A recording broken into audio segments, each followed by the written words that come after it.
Welcome to 69 TV news. నేను మానస. ముందుగా bulletin లో హెడ్లైన్స్ చూద్దాం.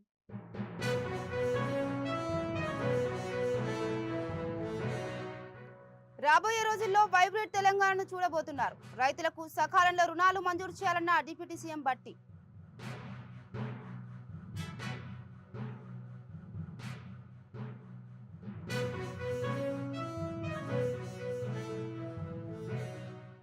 ప్రధానమంత్రి నరేంద్ర మోడీ కలల మేరకు దేశంలో ఉద్యోగ కల్పన. హైదరాబాద్ చాంద్రాయణగుట్ట నియామక పత్రాలు అందించిన కిషన్ రెడ్డి.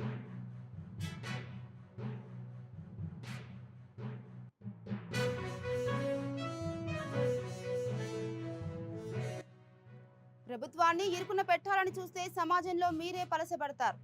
సినిమా పెద్దలకు విజ్ఞప్తి చేసిన కాంగ్రెస్ అధికార ప్రతినిధి అద్దంకి దయాకర్.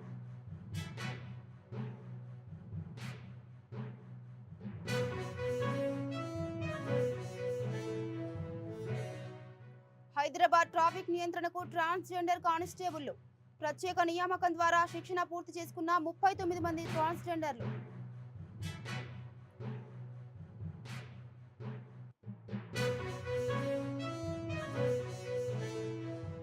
ఇక డీటెయిల్స్ వెళ్తే రాబోయే రోజుల్లో వైబ్రేట్ తెలంగాణను చూడబోతున్నారని, దేశం మొత్తం తెలంగాణ వైపు చూసేలా కార్యక్రమాలుంటాయన్నారు డిప్యూటీ సీఎం బట్టి విక్రమార్క. ప్రజాభవన్ లో జరిగిన బ్యాంకర్స్ సమావేశంలో పాల్గొన్న ఆయన త్వరలో రీజనల్ రింగ్ రోడ్ పనులకు టెండర్లు పిలుస్తామన్నారు. వ్యవసాయానికి, సంక్షేమ రంగాలకు పెద్ద ఎత్తున నిధులు విడుదల చేస్తున్నామని, గత ప్రభుత్వం వీటిని పట్టించుకోలేదన్నారు. డిప్యూటీ సీఎం వ్యవసాయ రుణాల పంపిణీలో వేగం పెంచాలని, రైతులకు సకాలంలో రుణాలు అందకపోతే వృధా అవుతుందన్నారు బట్టి విక్రమార్క.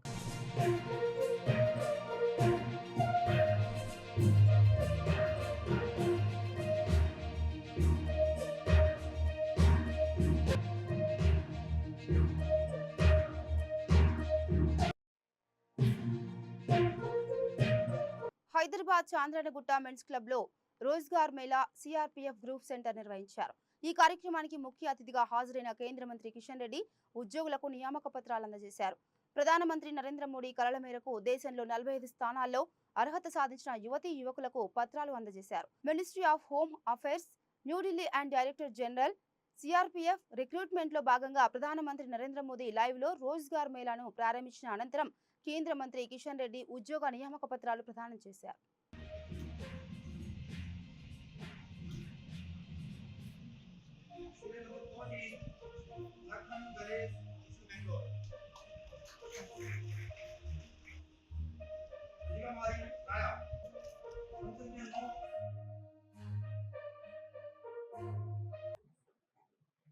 रोजगार मेला के संदर्भ में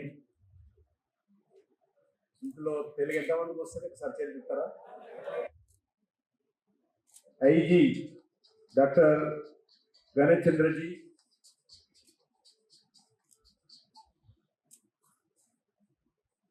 इस सीआरपीएफ ग्रुप सेंटर हैदराबाद के डीआईजी उदय भास्कर जी, ऑल अदर डिपार्टमेंट्स के अधिकारी प्रतिनिधिगण, इस कार्यक्रम में आए हुए सभी इस रोजगार मेला संदर्भ में रोजगार का नियुक्ति पत्र लेने के लिए आए हुए नौजवान साथियों और सभी आप सबका परिवारजनों और पत्रकार भाई बहनों అందరికీ ఈ రోజు నియామక పత్రాలు అందుకుంటున్నటువంటి మీ అందరికీ కూడా నేను నా తరఫున కూడా, ఎందుకంటే ఇంతకుముందే ప్రధానమంత్రి గారు మీకు శుభాకాంక్షలు చెప్పారు, నా తరఫున కూడా హృదయపూర్వకమైనటువంటి శుభాకాంక్షలు తెలియజేస్తా ఉన్నాను. సంధ్యా థియేటర్ ఘటన మానవ హక్కులకు సంబంధించిందని, ప్రభుత్వం బాధిత కుటుంబానికి అండగా ఉంటుందన్నారు టీపీసీసీ ప్రధాన కార్యదర్శి అద్దంకి దయాకర్. అసెంబ్లీలో సీఎం రేవంత్ రెడ్డి మాట్లాడిన తీరు దానికి ప్రత్యక్ష ఉదాహరణ అన్నారు. ప్రభుత్వాన్ని టార్గెట్ చేసి ఇరుకున పెట్టాలని చూస్తే సమాజంలో మీరే పలసబడిపోతారని తెలిపారు. అల్లు అర్జున్ అంశాన్ని ఆసరాగా చేసుకుని బీజేపీ, బీఆర్ఎస్లు రాజకీయ లబ్ధి పొందాలని చూస్తున్నాయని, రాజకీయ పార్టీల ఉచ్చులో పడొద్దని సినిమా పెద్దలకు ఆయన విజ్ఞప్తి చేశారు.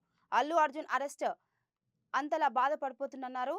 ఢిల్లీలో ఉపహార్ థియేటర్ సంఘటనలో యాజమాన్యానికి, బాధితులకు ఉరిశిక్ష వేసిన సంఘటన గుర్తుంచుకోవాలన్నారు. వీలైతే బాధిత కుటుంబానికి అండగా ఉండాలని ఆయన సూచించారు. అనే ఉద్దేశంతోని కొన్ని రాజకీయ పక్షాలు కొంతమంది ఉద్దేశపూర్వకంగా చేసే పరిస్థితిని మీరు పట్టించుకోకండి. ఎందుకంటే దీంట్లో అల్లు అర్జున్ అంశంలో రాజకీయ కోణాన్ని ఎస్టాబ్లిష్ చేసుకొని రాజకీయ లబ్ధి పొందాలనుకుంటున్న బీజేపీ, బీఆర్ఎస్ పార్టీ నాయకులు కూడా నేను చూస్తున్నా. వీళ్ళు క్లారిటీ లేకపోవడం వల్లనే ఈ సమస్య వచ్చింది. ఈరోజు ప్రభుత్వం కేసు పెట్టి కనీసం అరెస్ట్ చేసి అంతవరకే వదిలేసింది. ఢిల్లీలో ఉపహార్ థియేటర్ సంఘటనలో ఆ థియేటర్కు సంబంధించిన యాజమాన్యంతో పాటు బాధ్యతలకు ఉరిశిక్ష వేసిన సంఘటన ఈ దేశంలో ఉంది. కానీ అరెస్ట్కే అంతలా బాధపడిపోతున్న పరిస్థితిని మీరు గమనించుకోండి.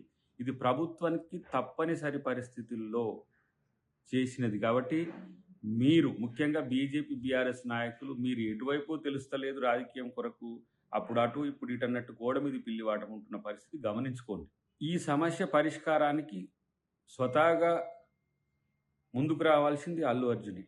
ఎందుకంటే తనని ఎవరు గైడ్ చేస్తుండ్రో, ఎవరు మిస్లీడ్ చేస్తుండ్రో నాకు తెలుస్తలేదు. కానీ ఇది సబ్జుడీస్ అయిద్దని తెలిసినప్పటికి కూడా వెళ్ళి బయటికి వెళ్ళి మాట్లాడమే కాకుండా ఈరోజు బెయిల్ మీద వచ్చిన ముద్దాయికి ఉండే హక్కుల గురించి మరి ఎంతవరకు వాళ్ళు చెప్పారో తెలియదు. కానీ ఇది మంచి సాంప్రదాయం కాదు. రెండవది, మీరు వీలైతే ఆ కుటుంబానికి సహకరించండి. ప్రభుత్వానికి కూడా నా విజ్ఞప్తిగా నేను కలిసి చెప్పబోతున్నది ఏంటంటే, ఇలాంటి సంఘటనలో మనం అనుసరిస్తున్న విధానం మీద విమర్శలు వచ్చేటప్పుడు చాలా సంయమనంతో ఉంటున్నమాట వాస్తవం. కానీ ఇంకొక ప్రాణం శ్రీతేజ్ది ఇంకా చావు బతుకుల మధ్యన ఉన్నది కాబట్టి అమెరికాలో నాకు తెలిసి ఫిలడెల్ఫియాలో దీనికి సంబంధించి వైద్యం చేసుకోవడానికి అవకాశం ఉన్న మంచి హాస్పిటాలిటీ ఉందని తెలిసింది. కాబట్టి ప్రభుత్వంగా మనం తనకు ఈ అవకాశాన్ని కల్పించడానికి ప్రయత్నం చేయాలనేది నా విజ్ఞప్తి.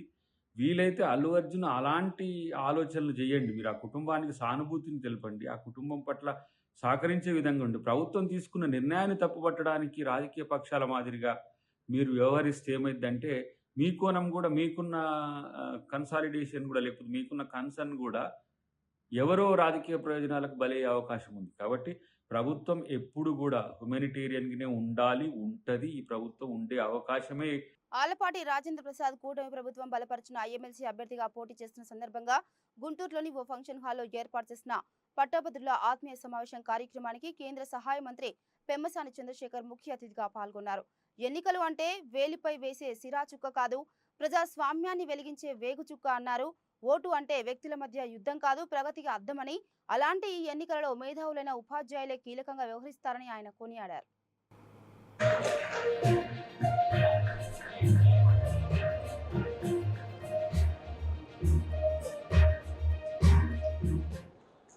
ఎన్నికలంటే ఇద్దరు వ్యక్తుల మధ్య జరిగేటువంటి యుద్ధం కాదు, ప్రగతి బాటకు పట్టేటువంటి ఒక అద్దం. అలాంటి ఎన్నికల సంగ్రామంలో అత్యంత తెలివైన వారు ఎవరయ్యా అంటే ఉద్యోగస్తులు. కాబట్టి మీకు మాకంటే కూడా ఎక్కువ తెలుసు ఎన్నికల విలువ. అంతకుముందు 5 సంవత్సరాల్లో మీరు ఏం జరిగిందో చూశారు. ఈరోజు ఉద్యోగస్తులు ఒక కంపెనీ అయినా, ఒక రాష్ట్రం అయినా కూడా వాళ్ళ జీవితాలు బాగుండాలంటే ఆ కంపెనీ బాగుండాలి, రాష్ట్రం బాగుండాలి. వారు బాగుండాలంటే ఆదాయం పెరగాలి, ఆదాయం పెరగాలంటే ఇన్వెస్టర్స్ ఉండాలి, ఎకానమీ రొటేట్ అవ్వాలి, డబ్బులు ముందుకు వెళ్తూ ఉండాలి, అసెట్స్ వాల్యూస్ పెరగాలి. ఇవన్నీ పెరిగినప్పుడు రాష్ట్రానికి ఆదాయం వస్తుంది. రాష్ట్రానికి ఆదాయం వస్తే అది మీకు పంచుతారు. మరి గత 5 సంవత్సరాల్లో ఆదాయం తగ్గిపోయింది. మీకు 5 సంవత్సరాల్లో ఏమీ జరిగింది లేదు. ఈరోజు తెలుగుదేశం పార్టీ కార్యకర్తలు రక్తాన్ని చిందించి పోరాడి ప్రతిపక్షానికి వెన్నులో వణుకు పుట్టేటువంటి అపజయాన్ని కల్పించారు. మళ్ళీ ఈ రోజున 6 నెలల్లో ఎలక్షన్స్ జరుగుతూ ఉన్నాయి. ప్రజాస్వామ్యంలో గవర్నమెంట్స్ వచ్చిన తర్వాత ప్రతి ఒక్కరికి కూడా న్యాయం చేయాలని ఎంతమంది అనుకున్నా కూడా ఎక్స్పెక్టేషన్స్ ఎక్కువ ఉన్నప్పుడు ఒకరు ఇద్దరికి వాళ్ళు అనుకున్న స్థాయిలో లేకపోయినా కూడా. తెలంగాణ ట్రాఫిక్ విభాగం ఎంపిక చేసిన ట్రాన్స్జెండర్ కానిస్టేబుల్ సోమవారం విధుల్లో చేరారు. హైదరాబాద్ లో ట్రాఫిక్ కూడళ్ల వద్ద విధులు నిర్వహిస్తున్నారు. ఇటీవల ప్రత్యేక నియామకం ద్వారా 39 మంది ట్రాన్స్జెండర్లను ఉన్నతాధికారులు ఎంపిక చేసిన విషయం తెలిసిందే. ఎంపికైన వారికి 15 రోజుల పాటు ట్రాఫిక్ విధులకు సంబంధించి అధికారులు శిక్షణ ఇచ్చారు. డ్రిల్, ట్రాఫిక్ మేనేజ్మెంట్, అవుట్డోర్, ఇండోర్తో పాటు పలు టెక్నికల్ అంశాల్లో వారికి శిక్షణ ఇచ్చినట్లు చెప్పారు. శిక్షణ పూర్తి చేసుకున్న ట్రాన్స్జెండర్లతో ఆదివారం Jubilee Hills integrated command control room ఆవరణలో డెమో నిర్వహించారు. ట్రాన్స్జెండర్ కానిస్టేబుల్ ట్రాఫిక్ రూల్స్ కు సంబంధించిన డ్రిల్ చేస్తున్న వీడియో ప్రస్తుతం సోషల్ మీడియాలో వైరల్ గా మారింది.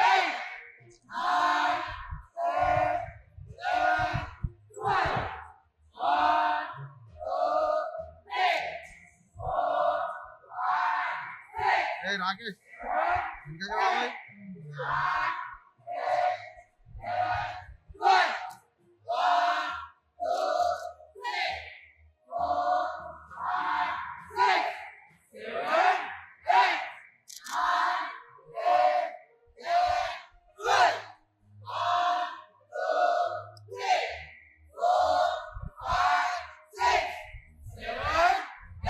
మీడియా సమావేశం ఏర్పాటు చేసి సినీ నటుడు అల్లు అర్జున్ పై తీవ్ర విమర్శలు చేసిన ఏసీపీ పబ్బతి విష్ణుమూర్తిపై చర్యలు తీసుకుంటామని central zone DCP Akshay Yadav వెల్లడించారు. విష్ణుమూర్తి ఇప్పటికే సస్పెన్షన్ లో ఉన్నారని, మా అనుమతి లేకుండా ప్రెస్ మీట్ పెట్టారని, నిబంధనలు ఉల్లంఘించిన విష్ణుపై క్రమశిక్షణ చర్యలు తీసుకుంటామన్నారు. ఇలాంటివి మేం అసలు సహించమని, అల్లు అర్జున్ పై వ్యాఖ్యలకు మేం చింతిస్తున్నామని డీసీపీ తెలిపారు. లేకపోతే నాకు అపరిమితమైనటువంటి పవర్స్ ఉన్నాయి, నాకు తుపాకులు ఉన్నాయి, కత్తులు ఉన్నాయి, కటార్లు ఉన్నాయి అంటే ఏం జరిగింది? మన మీ సోదర సభ్యులకు ఇచ్చిన తుపాకులు వాపసు ఉంచుకున్నారు. పబ్లిక్ అన్రెస్ట్ అయితే ఏమైంది? మీకు ఊర్లో వదిలిపెట్టి పారిపోవాల్సిన పరిస్థితి వచ్చింది. మీరు చక్కగా ఉన్నారు, మీరు కోర్టు తలుపు తట్టారు, మీరు కోర్టు యొక్క నిబంధనలను తూచా తప్పకుండా పాటిస్తూ మీరు చట్టబద్ధమైనటువంటి జీవితాన్ని గడిపితే ఎవరికి అభ్యంతరం లేదు. పొద్దున్న లేచి టీవీ పెట్టగానే వాడిని తింటాడు, వీడిని తింటాడు, ఏంటిదండి what is this? We are in the society. నువ్వు ఏమనుకుంటున్నావు? నీ పైమాని ఎవరి ముందు చూపిస్తున్నావు? నీ ఇంట్లో నీ కాంపౌండ్ లోపల చూపించాలి. ఎట్లా మీరు చట్ట పరిధిలో ఉన్నటువంటి అంశాల మీద స్పందిస్తారు? ఎట్లా మీరు ఇది కాదు? ఆదివారం ఓయూజేఏసీ నాయకులు అల్లు అర్జున్ ఇంటిని ముట్టడించి దాడి చేసిన 6గురిని పోలీసులు అరెస్ట్ చేసిన విషయం తెలిసిందే. వారికి సోమవారం ఉదయం న్యాయమూర్తి బెయిల్ మంజూరు చేశారు. ఉదయం వనస్థలిపురంలోని కమలానగర్లో న్యాయమూర్తి ముందు నిందితులను పోలీసులు ప్రవేశపెట్టారు. ఒక్కొక్కరికి 10,000 రూపాయలు, 2 షూరిటీలను సబ్మిట్ చేయాలని బెయిల్ మంజూరు చేస్తూ న్యాయమూర్తి ఆదేశాలు జారీ చేశారు.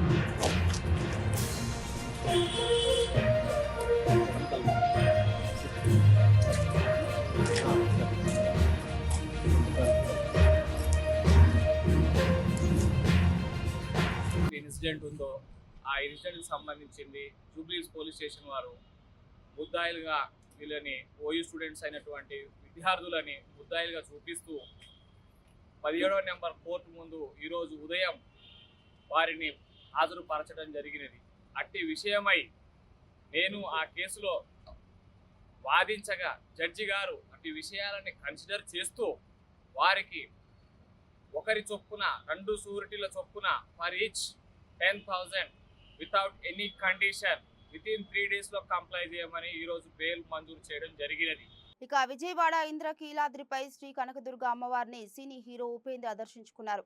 యుఏ చిత్రం విజయోత్సవ యాత్రలో భాగంగా విజయవాడ చేరుకున్న ఆయన అమ్మవారిని దర్శనం చేసుకున్నారు. ఆలయ అధికారులు ఈవో రామారావు ఆయనకు తీర్థ ప్రసాదాలను అందజేశారు. ఈ సందర్భంగా ఆయన మాట్లాడుతూ మొదటిసారి అమ్మవారిని దర్శనం చేసుకోవడం అదృష్టంగా భావిస్తున్నానని తెలిపారు.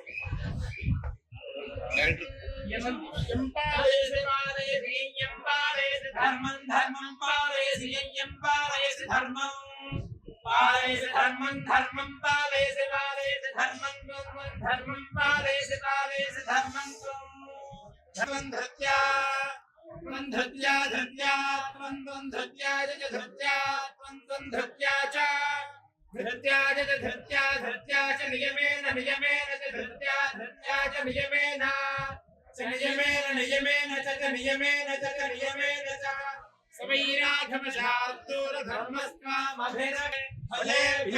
హరీష్ రావు మీడియాతో మాట్లాడుతున్నారు. లైవ్ లో తొలి ముఖ్యమంత్రిగా కేసీఆర్ గారు భారతదేశంలో క్రిస్టమస్ పండుగను అధికారికంగా జరిపిన తొలి ముఖ్యమంత్రి కేసీఆర్ గారు. అదేవిధంగా క్రిస్టమస్ మరునాడు బాక్సింగ్ డేను కూడా సెలవు దినంగా ప్రకటించి రాష్ట్రంలో క్రైస్తవులందరూ కూడా పండగ సంతోషంగా చేసుకునే విధంగా ఈ దేశంలో 2 సెలవు దినాలు ఇచ్చిన ఏకైక రాష్ట్రం, ఏకైక నాయకుడు కేసీఆర్. आज के ये रेवंत रेड्डी सरकार आने के बाद बतुकम्मा में साड़ी बंद हो गया, रमजान का तोहफा बंद हो गया, क्रिसमस का भी तोहफा बंद हो गया. बतुकम्मा का बंद कर दिया, रमजान का बंद कर दिया, क्रिसमस का भी तोहफा बंद कर दिया. అందరికీ కూడా అన్ని వర్గాలకు, హిందువులకు, ముస్లింలకు, క్రైస్తవులకు, అన్ని మతాలకు అన్యాయం చేసిండు. అన్ని మతాల్లో ఉండే పేదలకు అన్యాయం చేసిండు రేవంత్ రెడ్డి గారు. ఇవాళ రాష్ట్రంలో ఎవరికి కూడా శాంతి లేదు, భద్రత లేదు. कहीं सुकून नहीं है, कहीं सिक्योरिटी भी नहीं है. लोग परेशान में हैं. రేవంత్ రెడ్డి ఏడాది పాలనలో ఎప్పుడన్నా మీరు చూడుండ్రి, ముఖ్యమంత్రి కాకముందు కంటే ముఖ్యమంత్రి అయిన ఏడాది పాలనలో కూడా ఓర్లుడు తప్ప ఓదార్పు లేదు. ఓర్లుడే ఏమనంటే పేగులు మెడలు వేసుకుంటా, సీర్తా, సంపుతా, గోటీలాడుతా, లాగుల తొండలు జొరగొడతా, గివ్వే తప్ప ఒక వర్గాన్ని ఎవరినైనా ఓదార్చిండా? పాపం సర్వశిక్ష అభియాన్ వాళ్ళు రోడ్డు మీద ధర్నా చేస్తారు. అరే భయ్, నేను మీకు మాట ఇచ్చినా ఒక ఏడాది చేస్తా, ఒక 6 నెలలకు చేస్తా, ఒక 3 నెలలకు చేస్తా అనే ఓదార్పు ఉన్నదా? ఏ వర్గాలకు కూడా ఓదార్పు లేదు. అడిగిన వాళ్ళను అదరగొట్టుడు, ప్రశ్నించిన వాళ్ళ మీద పగబట్టుడు, ఇది అలా ఈ రాష్ట్రంలో నడుస్తున్నది. ఇక బులెటిన్ ముగించే ముందు హెడ్లైన్స్ మరోసారి.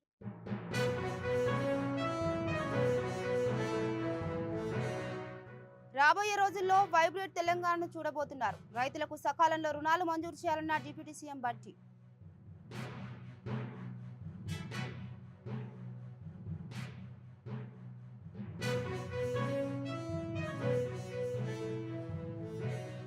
ప్రధానమంత్రి నరేంద్ర మోడీ కలల మేరకు దేశంలో ఉద్యోగ కల్పన. హైదరాబాద్ చాంద్రాయణగుట్ట నియామక పత్రాలు అందించిన కిషన్ రెడ్డి.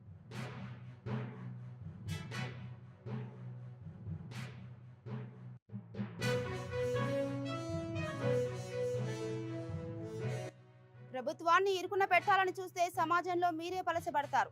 సినిమా పెద్దలకు విజ్ఞప్తి చేసిన కాంగ్రెస్ అధికార ప్రతినిధి అద్దంకి దయాకర్.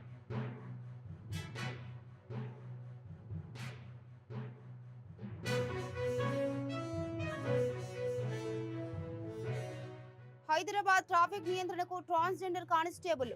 ప్రత్యేక నియామకం ద్వారా శిక్షణ పూర్తి చేసుకున్న 39 మంది హిజ్రాలు.